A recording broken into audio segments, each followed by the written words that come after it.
예수님의 이름으로 문안드립니다. 저희 어머니 연세가 벌써 80이 넘으셨습니다. 몇 해 전부터 골다공증이 있으시더니 얼마나 힘들어 하시는지 모릅니다. 얼마 전 잠깐 넘어지셨는데 글쎄 다리뼈가 쉽게 부러져서 몸져 누우신 것이죠. 벌써 2번째입니다. 사람이 아무리 건강식을 하고 열심히 운동을 해도 나이는 속일 수 없습니다. 육체는 세월이 지나면 어쩔 수 없이 약해지는 것이죠. 정말 슬픈 현실입니다. 어머니의 건강을 바라보면서 우리 인간이 영적으로도 골다공증이 있을 수 있다 하는 생각을 하게 되었습니다. 뼈의 골밀도가 사라지듯이 우리 영적 골밀도가 약해지면 작은 고난, 작은 시험에도 휘청거리고 부러지게 되는 것이죠. 우리의 신앙의 골밀도가 튼튼해지면 얼마나 좋을까요? 그러기 위해선 반드시 해야 할 한 가지가 있습니다. 바로 연단이 그것입니다. 바울은 연단이라는 헬라어 단어인 짐나조를 사용했습니다. 영어로 짐네스틱이라는 단어가 여기에서 파생되었죠. 짐네스틱이란 무슨 뜻일까요? 바로 체육 스포츠 활동, 특히 기계 체조를 지칭하는 말입니다. 많은 분들이 대한민국의 국가대표이자 금메달리스트 양학선 선수를 떠올릴지도 모르겠습니다. 그는 도마 종목에서 전 세계를 떠들썩하게 했던 천재 운동선수죠. 최고난이도 기술을 개발해 자신의 이름을 따서 양학선 기술이라고 명명하기도 했습니다. 기계체조는 여느 스포츠와는 차원이 다른 굉장히 힘들다라고 하는 이 신체 밸런스 운동입니다. 평행봉, 도마, 마루, 링, 안마 그러한 종류가 기계체조인데요. 인간의 몸의 경이로움 그리고 한계치를 넘어서는 엄청난 균형 운동인 것입니다.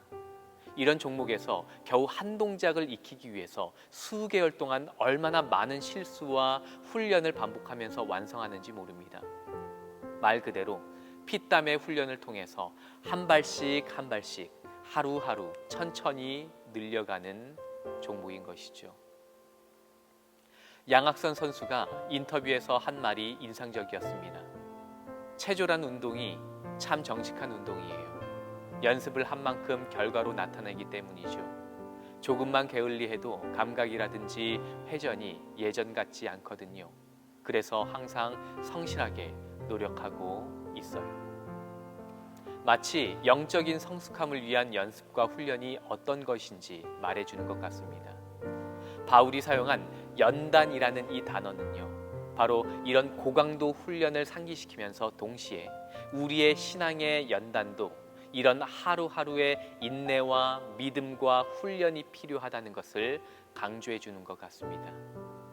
그럼 어느 부분에서 연단을 해야 할까요? 바울의 말을 계속해서 읽어보겠습니다.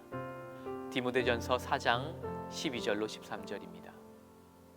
누구든지 내 연소함을 업신여기지 못하게 하고 오직 말과 행실과 사랑과 믿음과 정절에 있어서 믿는 자에게 본이 되어 내가 이를 때까지 읽는 것과 권하는 것과 가르치는 것에 전념하라.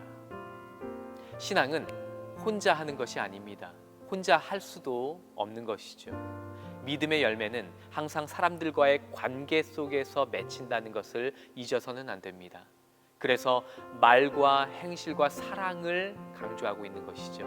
이런 단어들은 사람들과의 관계 속에서 연단되고 열매 맺히는 것이기 때문입니다. 다시 말해, 내 믿음만 지키는 것이 아닌 내 믿음이 다른 사람들에게 본이 되고 덕이 되어서 누군가를 그리스도의 사랑으로 세우는 역할을 하는 것이 참된 믿는 자의 덕이라는 것이죠.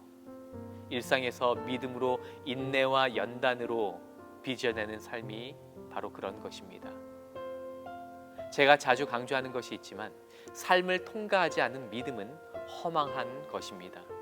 따라서 우리의 영적 골밀도를 튼튼하게 세워가는데 말씀을 먹는 것뿐만 아니라 삶에서의 연단이 절대적으로 필요한 것입니다. 영성이 튼튼해지기를 바라는 모든 성도님들이시여, 말씀을 부지런히 먹어 골밀도가 튼튼해지시기를 간절히 바랍니다. 그리고 성령 하나님께 여러분들의 마음을 내어드림으로 우리의 삶이 주님과 동행하는 삶, 주님께서 먹여주시는 꿀과 영양분으로 튼튼해지는 그러한 삶이 이어지기를 간절히 바랍니다. 다 함께 기도하겠습니다. 사랑 많으신 아버지 하나님, 우리의 영적인 골밀도가 얼마나 튼튼한지 뒤돌아보며 아버지의 말씀과 성령 하나님의 내재하심을 간절히 바라며 오늘 하루를 은혜 가운데 살게 도와주시옵소서. 예수님의 이름으로 감사하며 기도합니다.